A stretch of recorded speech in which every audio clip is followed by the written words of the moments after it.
Yo, what is up guys? Brian Crow here with another inspiration sessions. Last week we went on a deep dive and I spoke about Chris Ramsey. Today we're going into another deep dive to one of my earliest inspirations in Magic. Personally, I think this person is one of modern time's greatest card guys.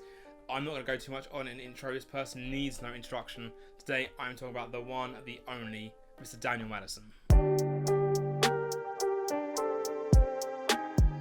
So I first came across Daniel Madison about a year into my journey into Magic. At this time I was using quite a lot of gimmicks, gaff decks, and my pockets were full. If there was a new gimmick, I had it, and I had it on my person. And I was getting to the point where I was feeling like I was overwhelmed, I was carrying far too much stuff, and I wanted to get back to the basics. I decided I needed to refocus and learn some skills.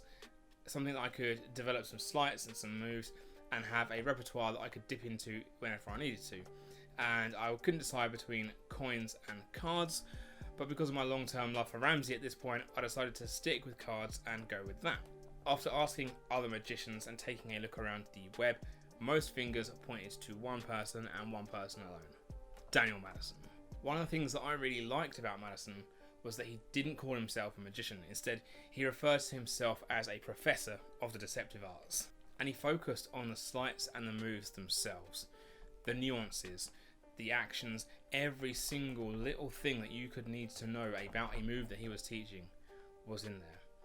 He would do 4 or 5 hour projects on a single move, going so in depth that you couldn't miss a beat, and it was clear that this had come from years and years and years of trial and error on his half. And I just loved that there was so much detail into each intricate move that you could then use all of those to build up effects of your own. Yes, he taught effects with these moves, but essentially he was giving you the toolkit that you needed to start becoming your own person, and that's exactly what I was able to do. Take these methods and these sleights and turn them into routines of my own, things of my own creation. As well as being a great teacher, Madison is also a really well-known creator of playing cards. In fact, a lot of his designs are some of the most recognisable out there. In fact, his advocates and his rounders are some of the most easily recognisable cards out there in the market, which is a phenomenal thing when you think about it, because there are thousands and thousands of cards released every single year. Yet it's really easy to identify a Madison deck from anything else. And Madison wraps all of these things, his creations, his teachings, into one place: his Patreon, known fondly by its members as the Alliance. Madison has also done what I think is one of the most generous things a magician could do, and by joining his Patreon, you get access to his entire back catalogue. That's a lifetime's worth of work, and you can tell that hundreds of hours have been put into each of his releases. These aren't things that get fired out willy-nilly, that aren't finished, or have things that are unexplained. Madison goes to town, so some of his lectures can be 4 or 5 hours long, and one of those lectures alone is worth the subscription price to the Alliance. Without finding Daniel Madison, I don't think I'd have made that step up. I think I'd still be heavily reliant on gimmicks and not really learn to use sleights and moves as I do now. Don't get me wrong, I am by no means a card monkey, nor are my sleights perfect, but they get me by for what I need them for. So personally, one of my favourite projects by Daniel Madison is Identity, which is a book all about the invisible deck, or the rough and smooth principle. Now, Daniel does things with rough and smooth that I would never have thought of, and I've been able to use quite a lot of these principles and ideas in my mentalism routines.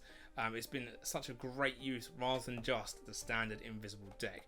I can't recommend it enough to anyone who likes using that kind of thing. There are some brilliant effects in there. I do have to make a confession though. You will learn from my channel that one of my big things is honesty and transparency. I previously have been guilty of being quite vocal about my dislike of Daniel Madison. In the past, I had multiple issues in receiving products that I'd ordered from his online store.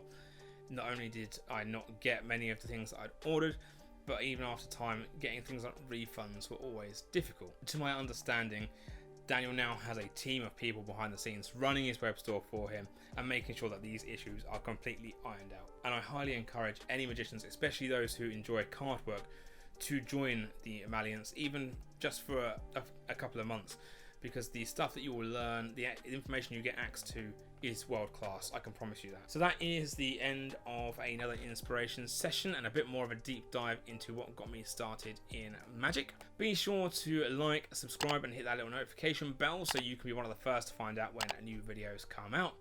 I'll be back on Friday with a new video. This time it's going to be about things that I learned whilst putting together my online show. So a good one to watch if you're thinking about doing something similar. Again, I've been Brian Crow. Thank you so much for joining me again. I will see you all again next time.